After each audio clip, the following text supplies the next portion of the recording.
Assalamualaikum warahmatullahi wabarakatuh. Selamat pagi, salam sejahtera bagi kita semua, salam sehat. Perkenalkan, saya Sri Ilawati, SSTMKes, dosen D3 Kebidanan dari Sekolah Tinggi Ilmu Kesehatan Sehat Medan. Pada kesempatan kali ini, saya akan membawakan salah satu mata kuliah saya yang saya ampuh, yaitu Asuhan Kebidanan Nifas dan Menyusui. Asuhan Kebidanan Nifas dan Menyusui ini merupakan mata kuliah wajib yang terdiri dari 3 SKS, yaitu 2 teori dan 1 praktek.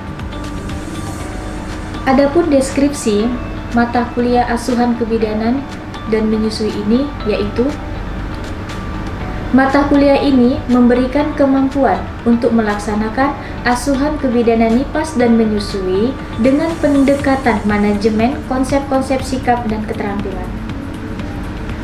Setelah melakukan perkuliahan, kemampuan yang diharapkan yang pertama adalah mahasiswa dapat memahami pengertian perubahan fisiologis maupun psikologis pada ibu nifas dan menyusui. Yang kedua, dapat memahami faktor-faktor yang mempengaruhi ibu nifas dan menyusui. Yang ketiga, mengidentifikasi kebutuhan dasar ibu nifas dan menyusui. Yang keempat, memahami konsep dasar asuhan masa nifas dan menyusui. Yang kelima, memahami penyulit dan komplikasi asuhan kebidanan nifas dan menyusui. Yang keenam, memberikan asuhan pada masa nifas dan menyusui, serta yang ketujuh adalah pendokumentasian asuhan kebidanan pada masa nifas. Materi pembelajaran yang diberikan pada asuhan kebidanan masa nifas ini ada 14 kali pertemuan. Yang pertama adalah perubahan sistem reproduksi pada masa nifas, perubahan sistem pencernaan, perubahan sistem perkemian. Kemudian pertemuan yang kedua yaitu perubahan sistem endokrin, perubahan tanda-tanda vital, perubahan sistem kardiovaskuler, dan perubahan sistem hematologi. Kemudian yang pertemuan ketiga membahas tentang adaptasi fisiologi pada masa nifas, postpartum blues, serta kesedihan dan duka cita. Pertemuan keempat membahas tentang faktor eksternal. Faktor eksternal ini meliputi respon orang tua terhadap bayi, bonding attachment, kemudian sibling rivalry, kemudian dukungan bidan dalam pemberian ASI. Pertemuan yang kelima yaitu membahas tentang faktor internal, yaitu meliputi anatomi dan fisiologi pada payudara. Yang keenam adalah tentang pembahasan ASI eksklusif, di mana membahas tentang cara-cara yang benar dalam menyusui, kemudian masalah dalam pemberian ASI, kemudian tanda-tanda bayi cukup ASI. Pertemuan yang ketujuh yaitu nutrisi dan cairan, ambulasi, eliminasi, kebersihan diri, istirahat, dan kebutuhan seksualitas. Pertemuan yang ke-8 yaitu UTS. Kemudian kita masuk ke pertemuan yang ke-9, membahas tentang pengertian pada masa nifas, tujuan masa nifas, peran bidan dalam masa nifas, kemudian tahapan masa nifas, dan program-program nasional pada masa nifas. Pertemuan yang ke-10 yaitu perdarahan perpaginan pada masa nifas, infeksi masa nifas, sakit kepala, nyeri epigastrik, penglihatan kabur, pembekakan di wajah atau ekstermitas, demam, muntah, dan rasa sakit pada waktu berkemih. Pertemuan yang ke-11 yaitu membahas payudara berubah menjadi merah, panas atau sakit, kehilangan nafsu makan dalam waktu yang sangat lama, rasa sakit, merah dan lunak atau pembengkakan di kaki, merasa sedih, tidak mampu merawat bayi dan diri sendiri. Kemudian, pertemuan yang ke-12 ini kita membahas tentang pengkajian data fisik dan fisiologis, kemudian riwayat kesehatan ibu, pemeriksaan fisik, tanda-tanda vital, ekstremitas bawah, pengkajian fisiologis, dan pengetahuan ibu. Pertemuan yang ke-13 ini merumuskan masalah aktual Kemudian ke pertemuan yang ke-14 yaitu membahas tentang asuhan pada masa nifas dan menyusui. Di dalam ini kita membicarakan tentang perencanaan asuhan kebidanan, gangguan rasa nyeri, mengatasi infeksi, serta mengatasi cemas, deteksi dini komplikasi pada asuhan kebidanan nifas dan menyusui. Kemudian yang terakhir adalah pertemuan yang ke-15 yaitu pendokumentasian asuhan kebidanan masa nifas dan menyusui, serta pertemuan yang ke-16 yaitu adalah UAS. Sistem pembelajaran pada asuhan masa nifas ini yaitu secara daring maupun luring. Kemudian metode pembelajaran yang saya berikan kepada mahasiswa yaitu ceramah dengan memberikan teori-teori tentang asuhan kebidanan masa nifas, kemudian tanya jawab, kemudian diskusi, praktek, serta demonstrasi. Setelah melakukan pembelajaran, kita melakukan evaluasi, dan evaluasi ini saya terapkan di RPS, yaitu meliputi tentang kehadiran mahasiswa sebanyak 15%, penugasan 15%, kemudian ujian tengah semester 30%, serta ujian akhir semester 40%. Oke, baiklah, selanjutnya saya akan menampilkan materi pembelajaran saya di kelas. Assalamualaikum warahmatullahi wabarakatuh. Waalaikumsalam warahmatullahi wabarakatuh. Siang, Bu. Sehat, Bu.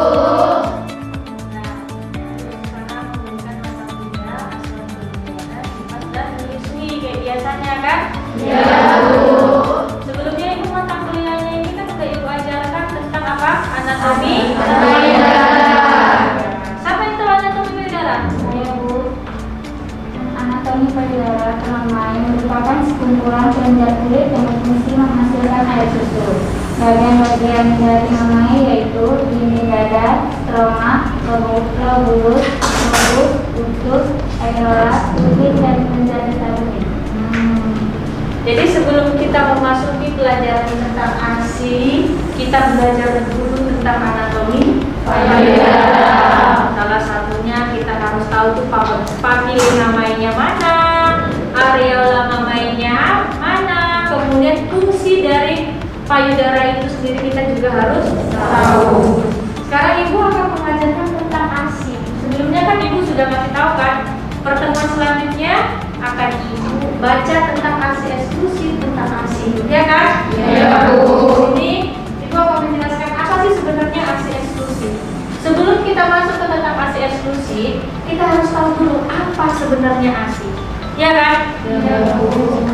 Pada dasarnya kan orang taunya air susu ibu, ya kan, yang keluar dari payudara ibu, ya kan. Sekarang kita ini udah mau jadi bidan ini, udah semester 3. Artinya apa? Kita harus sudah tahu, oh ternyata ASI itu ini, ASI eksklusif itu ini, ya kan. Jangan nanti di sana orang bilang, oh iya ASI, tahu nggak ASI eksklusif, gitu ya kan. Banyak nggak tahu ASI eksklusif itu apa. Makanya kita belajar apa sebenarnya ASI. Ya kan? Ini ASI adalah suatu emulsi lemak dalam larutan protein, laktosa, dan garam-garam organik yang disekresi oleh kelenjar mamai. Artinya yang dikeluarkan oleh payudara atau mamai ibu, yang berguna sebagai makanan bayi, ya kan? Kenapa berguna sebagai makanan bayi? Ya, bayi baru lahir itu hanya mengkonsumsi ASI saja, ya kan? Kalau mau dikasih susu formula, artinya apa? Berarti bayinya tidak ASI eksklusif. Nah, kenapa Ibu bilang gitu? Karena dari definisi ASI eksklusif adalah pemberian ASI tanpa makanan dan minuman tambahan lain pada bayi 0 sampai 6 bulan. Paham? Paham, Bu. Paham enggak? Jangan bilang paham aja. Paham, Bu. Artinya apa ASI eksklusif tadi? Pemberian makanan dan minuman sampai 6 bulan. Iya, pemberian makanan, minuman hanya ASI saja. Artinya apa? 0 sampai 6 bulan. Ya kan? Begitu lahir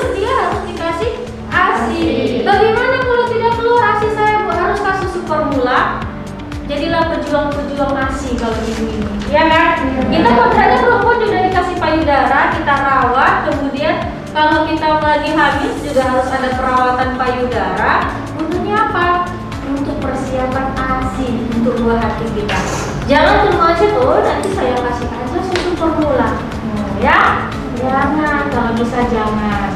Bukan berarti susu formula itu tidak bagus, tapi alangkah bagusnya kita harus memberikan 0 sampai 6 bulan. Ingat, paham sampai di sini? Tahu.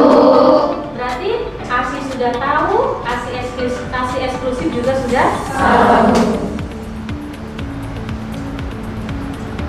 Nah, kemudian cara menyusui yang benar. Ternyata ada cara-cara menyusui yang benar.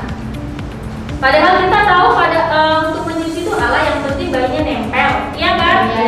Pada dasarnya begitu kan? Yang penting nempel, dia banyak minum, kemudian sesuai target, dia kenyang dan tidur, iya kan? Banyak ibu-ibu yang kayak gitu, mereka tidak paham cara memberikan.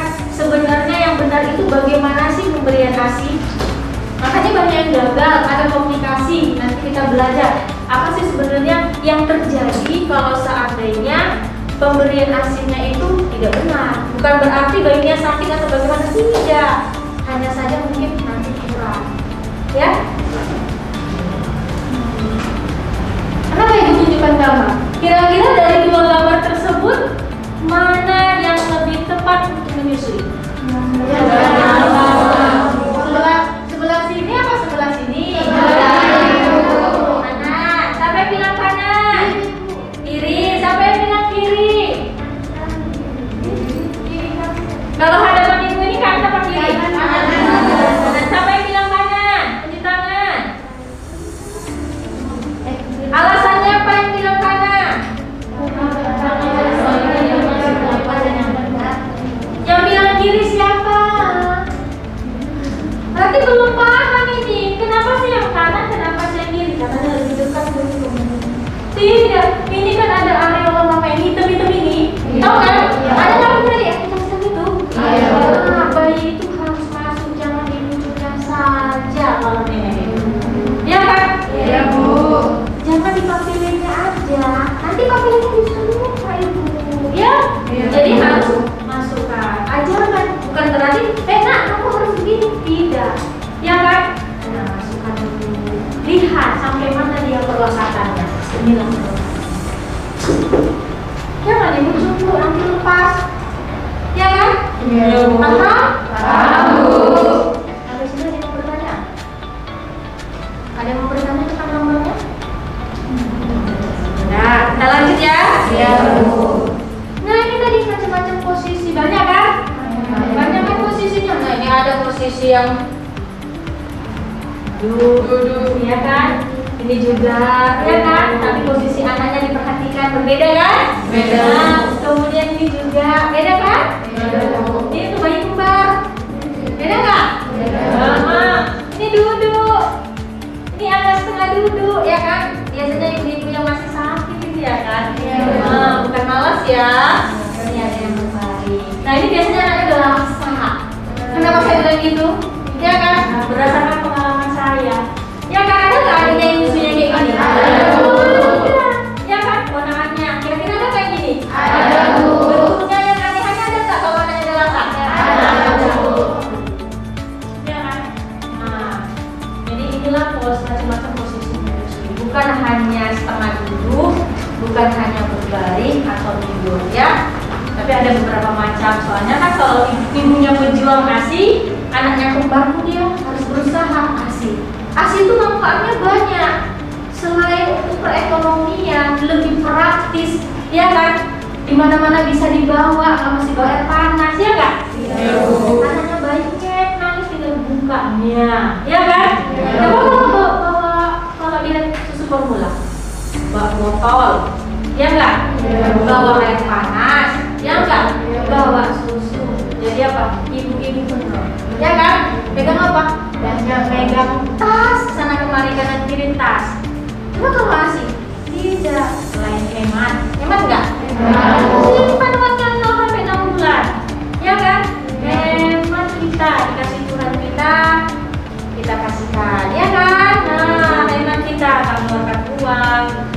saja kita merawat segala. Janganlah kita rawat payudara kita itu, ya kan? Supaya asinya lancar, supaya tidak terjadi hal-hal yang tidak diinginkan seperti bendungan payudara, kemudian mastitis, ya kan? Supaya tidak terjadi itu. Kalau udah terjadi itu, alangkahlah kita akan mengarah anak kita nanti kurang ASI. Kasihan nggak? Kasihan. Jadi sebagai perempuan ini setelah melahirkan banyak lagi tugasnya, ya kan? Ya. Jangan asal siap menikah saja, tetapi tugas setelah melahirkan banyak, ya? Ya, sampai di sini paham? Paham, Bu. Nah, ini yang Ibu bilang langkah-langkah menyusui yang benar. Ternyata menyusui yang benar itu punya langkah-langkah. Yang pertama apa? Ibu duduk atau berbaring. Jangan terus ya. Duduk atau berbaring, ya kan? Bayi dipegang dengan satu lengan. Kepala bayi terletak pada lengkung siku ibu dan bokong bayi terletak pada telapak tangan ibu. Kepala bayi tidak boleh terlalu menghadap, artinya begini. Ini ada bayinya. Coba bacakan.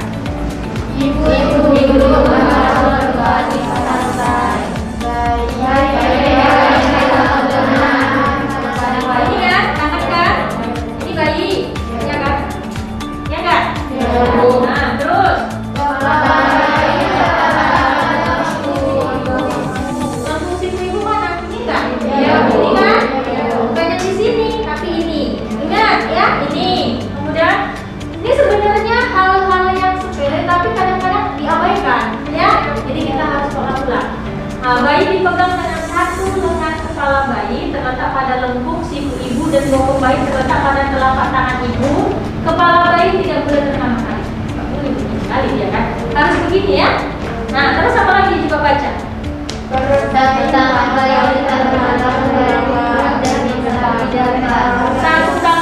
diletakkan di belakang badan ibu dan yang satu di depan. Ini nggak boleh gini, kecepet nggak gini?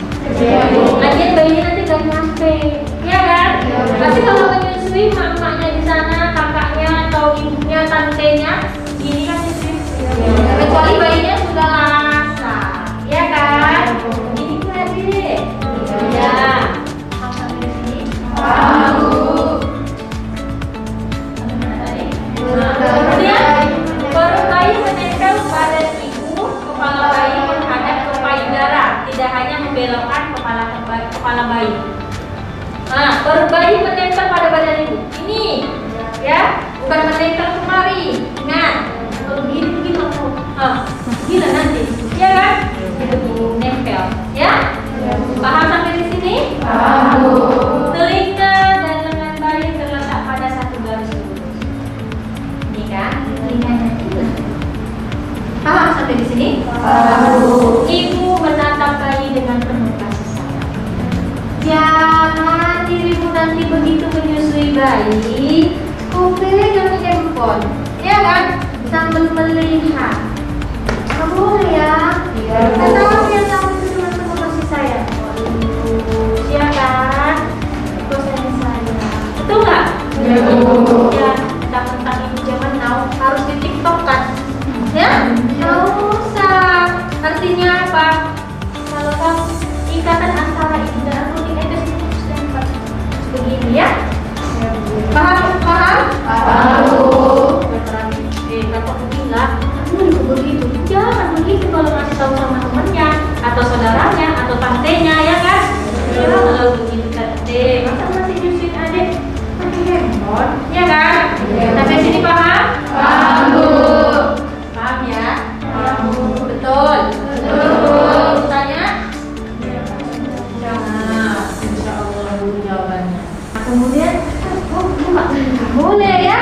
Belikan atau apa? Ketika ini udah dibuka kan, kamu apa kan? Putingnya itu pemerintah. Kira mau nggak dia? Ya kan? Biasanya 2 jam sekali adanya nyusu. Ya? Jangan paksa dia ketika dia hidup. Deh bang, udah deh nyusu kita. Nggak boleh nak ya?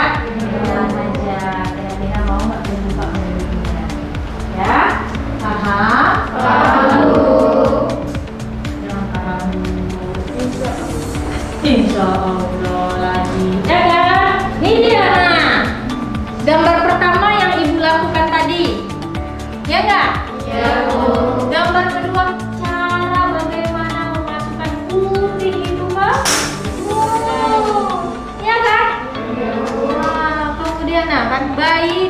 rangsangan untuk membuka mulut dengan cara menyentuh pipi dengan puting susu, kemudian ataupun menyentuh sisi mulut bayi. Kira-kira sering nggak kalian begini?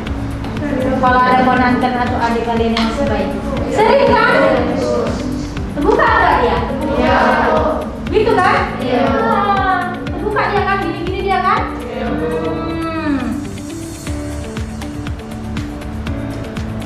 Nah ini dia. Setelah bayi membuka mulut dengan cepat, kepala bayi didekatkan ke payudara ibu dengan puting serta areola dimasukkan ke mulut bayi. Nah, berhubungan nggak dengan gambar yang sebelumnya tadi yang pertama kali? Mana yang benar, mana yang salah? Berhubungan kan? Areolanya itu kalau masuk, jangan di ujung saja, ya kan? Masukkan dia supaya sempurna lah sedotannya itu.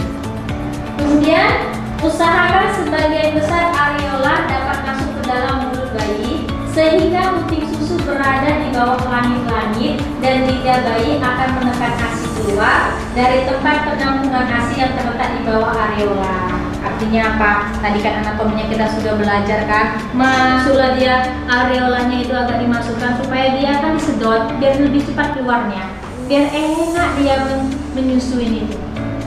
Ya kan? Iya. Jadi sebenarnya teknik menyusui itu ada nggak? Ada. Bukan sembarangan menyusui dikasih tang, ya kan? Enggak. Ya kan? Harus dibuka dulu, dikasih ASI dulu, dibersihkan, ya kan? Jadi paham ya? Nah, ngapain? Perlu nggak disendawakan bayi? Perlu. Iya, perlu disendawakan. Ya kan? Yang pertama, menyendawakan bayi adalah mengeluarkan udara dari lambung supaya bayi tidak muntah atau bengong. Ya kan? Jadi nanti saya usahakan disendawakan bayi. Nah, cara menyusui bayi kembar. Tadi udah nampak kan? Sudah. Kenapa taruh di bawah? Saya mau kasih tahu dulu, inilah cara-caranya, cara-cara posisi menyusui, ya kan? Nih, posisi sila, ya kan? Itulah pejuang ASI ibunya, nggak dikasihnya susu formula. Ada caranya untuk menyusui bayi kembar, ya kan? Jangan alasan anak saya kembar saya harus kasih susu formula. Kasih dia upaya 0 sampai 6 bulan itu kasih ASI eksklusif. Apa itu ASI eksklusif? Tanpa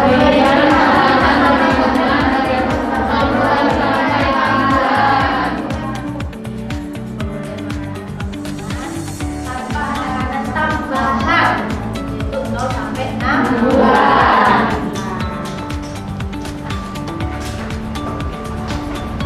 Nih, sesuai dengan gambar tadi, posisi seperti mengepit dua tas di ketiak. Ini kan begini kan? Bukan begini, kan? Ya kan? Kepalanya bukan kepalanya di sini, tapi kepalanya di sini. Beda kan? Papile mama ya? Papile atau areola mama ya? Yang itu papile atau areola mama ya? Jangan salah ya.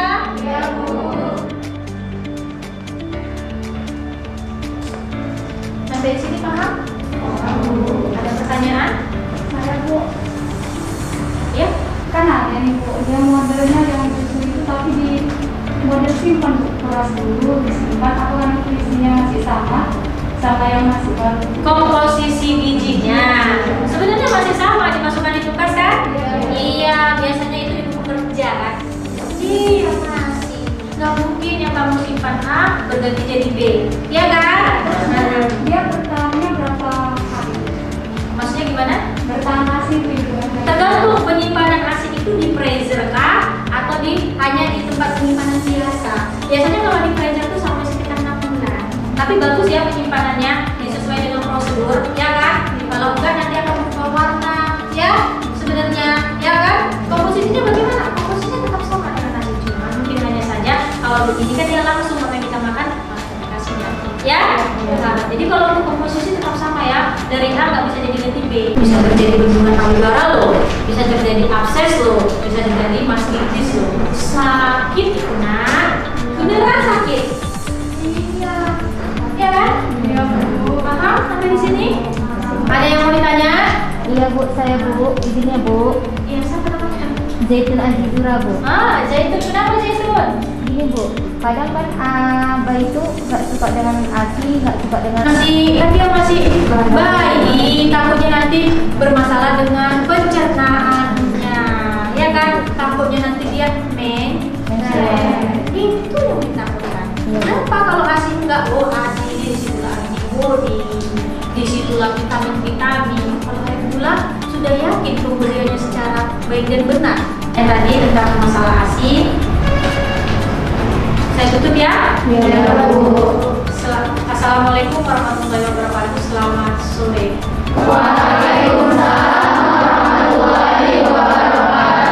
Baik, demikianlah video singkat pembelajaran saya tentang mata kuliah asuhan kebidanan NIPAS dan menyusui. Saya ucapkan terima kasih, semoga bermanfaat. Assalamualaikum warahmatullahi wabarakatuh.